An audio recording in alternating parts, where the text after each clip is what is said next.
I'll use Mom's room, Emily said with a laugh. So, what am I supposed to do? You can sleep in the car, Kevin, my husband, said, making a shooing gesture at me. Got it. I said that and turned my back on the two of them. Basically, they don't need me. If that's the case, I've got my own plan. I bit my lip. Looking back, I've always been taken advantage of. I could endure it because I thought we were family. But to them, I was just a roommate. They don't care if I'm not around. Well, I don't need to endure it anymore. I will do what I want. They better brace up. Even if they regret it after losing everything, I will never forgive them. I'll make them feel the humiliation I've endured. My name is Sarah. At 47, I work for a travel magazine's editorial department. However, I only go to the office about once a week. Most of the time, I'm at home staring at my computer screen. Simply put, I'm a remote worker. There's a reason for this. When I married Kevin at 24, he said this before we got married. I'm in sales and don't have time for housework, so I want you to be a full-time homemaker. But I didn't want to quit the job I loved. So, I switched to working from home. I started working from home while doing housework. Then our daughter Emily was born. Since then, it has been a whirlwind of childcare, housework, and work. But Kevin and Emily could not understand. You have it easy, don't you? Doing whatever you want at home. Isn't working from home just for pocket money? This is how Kevin and Emily put me down. Why don't I choose to divorce him? I've thought about it a lot since Emily moved out. But when we first got married, Kevin used to be considerate of me. That's what attracted me to him and made me decide to marry him. But it didn't last long. Within 6 months of our marriage, Kevin became obsessed with his hobbies. What are you doing? Working on my motorcycle. Kevin looked up, covered in oil. His clothes were filthy, and he seemed genuinely focused. Motorcycles are fine, but help out with the housework too. I know, Kevin said with a laugh and resumed working on his motorcycle. Our new home after marriage was a house in the suburbs. The house was old, but it had a garage where Kevin could store his motorcycle. That's why Kevin decided on this house right away. Of course, the low rent was also a plus, so I was glad we could live here. But it doesn't mean I have no regrets. Because of that garage, Kevin started buying motorcycle parts like crazy. I can store them in the garage, so it's fine to buy them, right?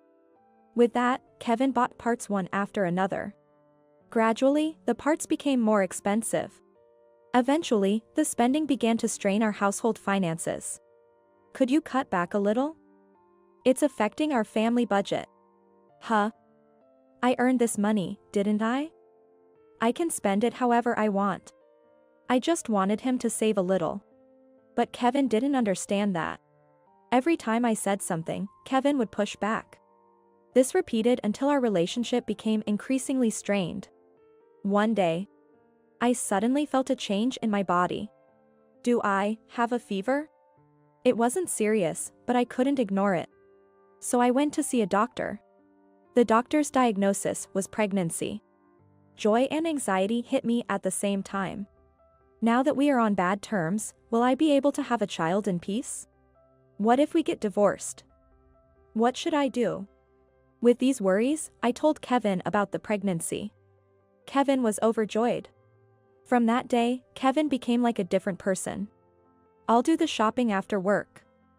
I'll handle the cleaning and laundry on my days off, he said. Kevin started doing everything for home. He had never helped before, and he had changed so much. All my worries vanished like a lie. I regained a happy life. Eventually, Emily was born. As soon as she was born, Kevin started doting on her, ignoring me. But maybe his affection went too far. Emily, spoiled by Kevin, grew up very demanding. She wouldn't listen to me and would throw tantrums even if I scolded her a little. By the time she was in middle school, she stopped listening to me altogether. Naturally, I complained to Kevin. Stop spoiling Emily. Her behavior is getting out of hand. Really? A kid's whims are kind of cute, aren't they? Kevin's words annoyed me. At that moment, Emily walked into the room. Are you jealous because you're not getting attention? Emily laughed out loud. Kevin joined in the laughter. I got up and left the room as if fleeing. I have work to do. As I said that, Emily smirked. Your little work-from-home job, right? Good luck earning some pocket money. It was ridiculous to even respond. I ignored Emily and left the room. Right after, I could hear Emily and Kevin talking from inside the room. Hey, there's this dress I want. All right. I will buy it for you. Yay. It's nice having a dad who actually works. I pretended not to hear. From then on, Kevin had no reservations. He bought Emily whatever she wanted. He even seemed to give her pocket money secretly. I'll endure it until Emily becomes independent. Then I'll divorce Kevin. That's what I had been thinking. Eventually, Emily graduated from high school and said she wanted to become a hairdresser, moving out of the house. Now I can be free. I started preparing for the divorce. Meanwhile, Kevin's motorcycle hobby resurged, and he even went on tours occasionally. Maybe he's trying to fill the void left by Emily's absence. Well, the money he used to spend on Emily is now going to his motorcycle. I plan to divorce him eventually. I thought I could let him have some freedom. So, I avoided interfering. One holiday. Kevin came to borrow my car. What is it for? I'm going to play golf with my colleagues. Kevin usually commuted by train. Moreover, his hobby was motorcycles, and he hardly ever drove the car. So, I bought the car and was the one who mostly used it. Yet today, he wanted to drive the car. Could it be a ride with a mistress? A suspicion crossed my mind, and after lending Kevin the car, I ordered something online. A few days later, the order arrived. I hurriedly installed it in the car. After that, Kevin started using the car frequently. And he always seemed eager to go out. Each time, I suspected infidelity. I decided to confront him only after gathering evidence. I kept reminding myself to be patient. A month or so passed like this. The prospect of divorce became more tangible. I continued my remote work, so I wasn't worried about money even after the divorce. But I was over 40. It wouldn't be surprising if I couldn't work anymore at any moment. Thinking that, I remembered my parents' house. My mother passed away a few years ago, and now it's practically empty. The house itself is old, but it still belongs to me. If I renovate that house, I might not have to worry about money. Having a house means I'll manage somehow. That's what my late mother used to tell me. I remembered my mother's words and immediately consulted Kevin. I want to tear down my parents' house and build a new one there. If you're paying for it, do whatever you want. Kevin replied indifferently. Still, I got his approval. I took action right away. I found a contractor and asked them to build the house. My life suddenly became very busy. Just as the house was about to be completed, Emily contacted us after a long time. Actually, I'm pregnant. Pregnant. Who's the father? His name is Michael. We've filed the marriage papers, but he's been busy with work. According to Emily, her husband Michael was currently in a busy period at work. So, he couldn't come to meet us. Moreover, Emily was already pregnant. She was anxious about being alone and wanted to return home for the birth. No matter how spoiled she is, Emily is my beloved daughter. I couldn't tell her not to come back. Reluctantly, I agreed to let her come home for the birth. Eventually, my new house was completed. We moved in, and Emily returned home. After looking around the house, Emily asked me. There aren't many rooms. Where should I stay? Use the guest room. It's not very big, but it's fine for sleeping. I don't have my own room? Even though it's a new house. Emily pouted. Just as I was getting exasperated, Emily laughed and said. Then, let's do this. I'll use Mom's room. So, where am I supposed to stay? Before I could respond, Kevin interrupted. You can sleep in the car. Kevin made a shooing gesture at me. Got it. I said that and turned my back on them. Basically, they don't need me. If that's the case, I've got my own plan. I bit my lip. Looking back, I've always been taken advantage of. I could endure it because I thought we were family. But to them, I was just a roommate. They don't care if I'm not around. Well, I don't need to endure it anymore. I will do what I want. They better brace up. Even if they regret it after losing everything, I will never forgive them. I'll make them feel the humiliation I've endured. And I've already prepared for the divorce. This is the perfect time to leave. At this moment, I resolved to get divorced. I went back to my room and started packing my clothes into a bag. I grabbed my bag and returned to Kevin and Emily. "You don't need luggage just to sleep in the car," Kevin said. "I need it because I'm leaving," I replied. "Leaving?" Kevin's eyes widened in shock. I handed him the divorce papers I had prepared. "Sign this." "Divorce papers? Are you serious about getting a divorce? It's a lot better than sleeping in the car," I yelled at Kevin. Kevin flinched for a moment. Then, he smirked. "Fine, you are just bluffing, right? I'll sign it." Kevin grabbed the divorce papers from me. He signed them on the spot. "Oh, finally getting a divorce, huh? Well, I don't need a nagging mom anyway." Emily sneered. It seemed both Kevin or Emily could not understand the situation they were in.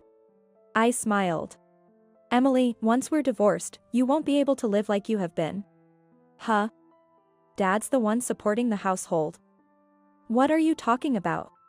Are you really that clueless?" I showed Emily my phone, still smiling. "Look closely. Do you know what this is?" "What? What's this?" "Our household budget. See here? This says loan repayment." I tapped on the screen. Emily leaned in to look. "All of this debt is because of you." "Huh? I didn't borrow anything," Emily protested. "True, you didn't borrow it. Your dad borrowed it for you." "What? Dad?" Emily's eyes widened as she turned to Kevin. Kevin looked away. "You were spoiled by Dad, weren't you? All the money you spent, it was all borrowed." "No. That can't be true, Dad." Emily confronted Kevin. But Kevin just avoided her gaze. Realizing his silent affirmation, Emily was stunned. I poured salt on her wound.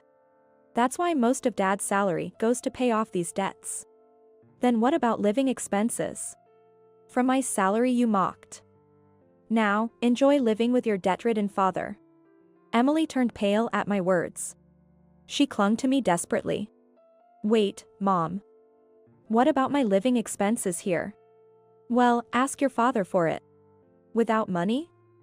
That's impossible." If she stayed at home, she could live a luxurious life. Emily must have thought so. But in reality, she would be living with her debt-ridden father. She must be feeling utterly hopeless. "Well, you two have fun together," I said, leaving the house. I went to an internet cafe and decided to stay there for the time being. I got the divorce papers. Now I just needed someone to negotiate the terms of the divorce. Using the internet, I searched for a lawyer. I also rented a weekly apartment for temporary housing. Once I caught my breath, I started thinking about the future. Kevin and Emily were probably arguing about the debt. But that wasn't enough to satisfy me. Is there a better way? While browsing the internet, an ad caught my eye. At that moment, I muttered, "Sell the house, that's it." I immediately contacted the real estate agent from the ad. A few days later, on a weekend, I returned home with the real estate agent. I rang the doorbell and Emily answered. "What are you doing here? You don't talk to your mother like that, do you?" "Mother? You're not my mother after the divorce," Emily yelled. She was clearly angry about the living expenses situation and blamed me. Ignoring her, I entered the house. Then Emily noticed the real estate agent behind me. "Who are those people?" "They're real estate agents." "Real estate agents?" Emily looked suspicious. I smiled and announced, "I'm selling the house. They're here for the valuation." "What? Selling the house?" Emily shouted. Finally, Kevin rushed out. What's going on, Emily? Why are you shouting? This person is saying she's going to sell the house. This person. I see. I felt a surge of anger but bit my lip to keep calm. Kevin looked at me and then noticed the real estate agent behind me. He started to get angry. What do you think you're doing? You can't just do whatever you want. Kevin pointed his finger at my face and yelled. I pushed his finger away and calmly replied. I'm the one who decided to sell the house. You have no right to interfere. Don't be ridiculous. If you try to do this, I'll sue you. Go ahead and try. You can't win. The house is in my name. When I said that, Kevin was at a loss for words. Emily, with trembling lips, asked Kevin. The house is in her name. Not yours? Well. What is this? You never told me. Kevin and Emily started arguing. Ignoring them, I led the real estate agent further inside. Please go ahead with the valuation, I said to the agent, and then returned to Kevin and Emily. They were still arguing. You're getting a divorce, right? Just give me the house as alimony. That's not possible. Why not? As Emily screamed, I intervened. That's not happening. I have no fault in this. Shut up. Emily pushed me aside. Furious, I shouted at her. Enough. Your father is the one who should be paying alimony. Huh? It's just a fight leading to a divorce, right? It's not about who's at fault. The divorce is because of your father's affair. Our recent fight was just the trigger. Isn't that right?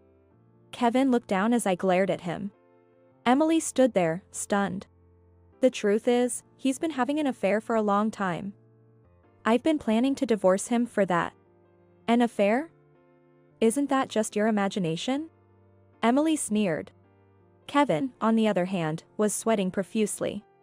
Well, it's almost like he's admitting it. But I might as well show the evidence. I placed an envelope I had brought on the table.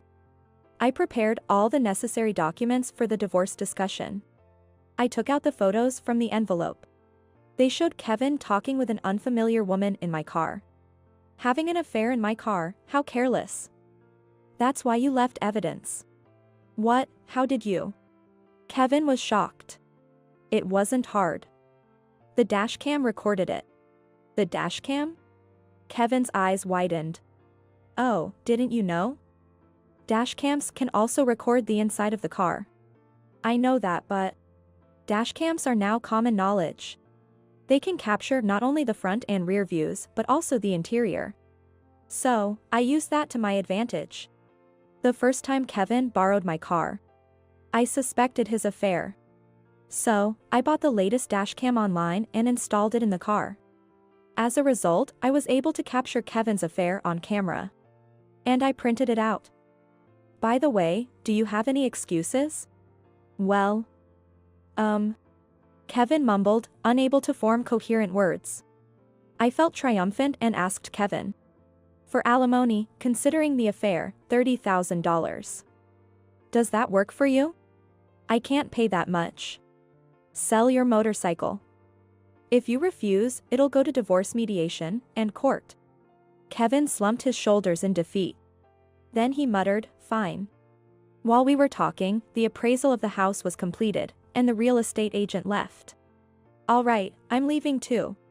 I stood up quietly. At that moment, Emily, who had been silent, spoke up. Wait. I'm not agreeing to sell the house. Whether you agree or not, the sale is decided. Shut up, shut up. I'm not leaving. Emily, throwing a tantrum like a child, stormed off to her room. I sighed, exasperated. I then told the dejected Kevin. Anyway, I've informed you about the house sale. You have until next Saturday to move out. Wait. Please reconsider. Kevin suddenly got down on his knees. No way. I'm not changing my mind about the divorce or the sale. Think it over. We won't be able to live like this. That's not my problem. Do whatever you want. I turned my back on Kevin. I headed quickly to the front door. Kevin chased after me, shouting, "What pleasure do you get from doing this?" "It's not about pleasure. It's about getting back at you for your affair." I smiled slyly. Kevin fell silent. I reiterated to him, "Don't forget, the moving deadline is Saturday." Kevin nodded quietly. The next day, I started moving out the remaining items from the house. Emily still looked dissatisfied. Before leaving, I reminded her of the move-out deadline one last time. Emily turned her face away. Now, what other revenge should I plan? As I pondered this, Saturday came. Then, early Sunday morning, my phone suddenly rang while I was sleeping. "Hello?" I answered groggily. Suddenly, Emily's loud voice echoed. "You? What did you do?" "Emily?" I sat up in bed, startled. Emily kept shouting. The whole house suddenly went dark. "It's obviously your doing." After thinking for a moment, I asked Emily, "You haven't moved out, have you?" "Of course not. I haven't agreed to sell the house." Emily shouted. "Oh, I see." At that moment, I realized why Emily was so angry.